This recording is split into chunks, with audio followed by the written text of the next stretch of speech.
आज हम लोग करेंगे क्वेश्चन नंबर मतलब एग्जाम्पल 2 है 5.2, जिसमें एक बॉडी दे रखा है और उस बॉडी को एक पर्सन जो है खींच रहा है एक स्ट्रिंग से। ये हमने एक स्ट्रिंग शो किया है ना। यहाँ थोड़ा सा छोटा फिगर है, चाहे तो हम इसको ऐसे बड़ा बना लें ऐसे करके, है ना। एक स्ट्रिंग से ये बॉडी खींची जा रही है जो कि हॉरिजॉन्टल से थीटा एंगल पर है। तो और ये सरफेस ऑफ अर्थ मान लीजिए।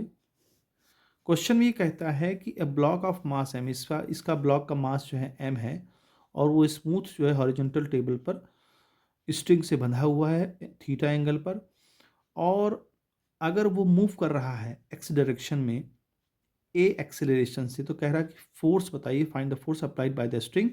स्ट्रिंग की वजह से कितना फोर्स अप्लाई हो रहा है, यानी आपको टी बताना है, और and the by the table, और टेबल के द्वारा कितना फोर्स अप्लाई हो रहा है। तो कुछ चीज़ें इसमें देखिए हैं। देखिए, जब भी कोई चीज़ कहीं पर किसी सरफेस पर रखी जाती है तो उस पर एक फोर्स काम करता है। एक तो खुद उसका वेट नीचे की तरफ डाउनवर्ड डायरेक्शन में, और नॉर्मल रिएक्शन फोर्स ऊपर की तरफ काम करता है, जिसको हम लोग बोलते हैं नॉर्मल रिएक्शन फोर्स। अब बॉडी चूंकि इस डायरेक्शन मूव कर रही है ए एक्सेलरेशन से, तो इस पर एक फोर्स काम कर रहा है जो एम इंटू ए, मतलब इस मास को ए एक्सेलरेशन से मूव करा रहा है। अब देखिए टी है यहाँ पर, तो टेंशन एक प्रकार का फोर्स होता है, और टेंशन के दो पार्ट हम कर सकते हैं, एक ये हॉरिजॉन्टल टी कॉस थीटा और वर्टिकल टी साइन थीटा। ये छोटी सी चीज़ है, आप लोगों को पता होगी। अच्छा अब हम ये देखते हैं कि एक्स एक्सेस में एक फोर्स काम कर रहा है टी कॉस थीटा, ठीक है, और एक्स एक्सेस में वही फोर्स टी कॉस थीटा किसके बराबर है, टी कॉस थीटा हमारा बराबर है एम इंटू ए के। क्यों भाई, इसी स्ट्रिंग की वजह से तो ये एक्सेलरेशन पा रहा है। तो जो टी कॉस थीटा है वो किसके बराबर है, न्यूटन की जो इक्वेशन है, फोर्स इंटू एम इंटू ए।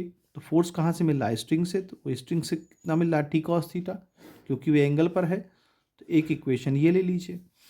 अब इस पर लगने वाले फोर्स कितना है वर्टिकली। अब देखिए वर्टिकली में एक तो ये नीचे की तरफ है एम जी नीचे की तरफ है, और इसको बैलेंस कौन कर रहा है, रिएक्शन फोर्स और टी साइन थीटा। इनकी दोनों की डायरेक्शन एक ही है, टी साइन थीटा। तो यहाँ से अगर हम देखें, चूँकि पहले हमको स्ट्रिंग का फोर्स भी निकालना है, टी निकालना है, तो क्या करें हम इसको यहाँ से टी की वैल्यू फाइंड कर लें। हाँ, और एक काम करते हैं, ये इक्वेशन 2 हो गई।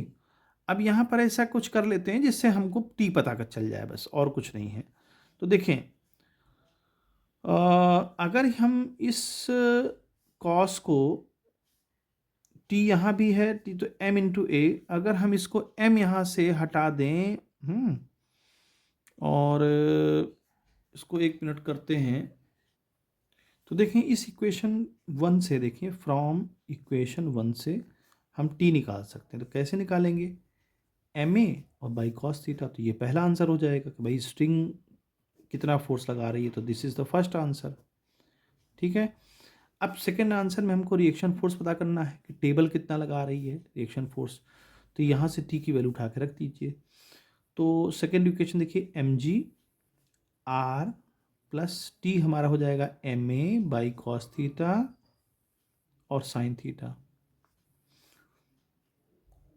तो देखें यहाँ पर R plus M A tan theta,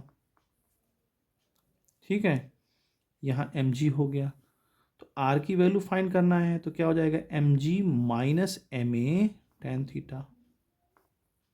चाहे तो आप यहाँ कॉमन ले लें एम, चूँकि स्मॉल एम नहीं था, कैपिटल एम था, लेकिन मैंने इसको स्मॉल लिख रखा, कोई बात नहीं, जी माइनस ए टेन थीटा, ये इसका आंसर हो जाएगा। तो इसके दो आंसर होंगे, एक आर और एक ये। तो इस तरह से इस क्वेश्चन को परफॉर्म करें।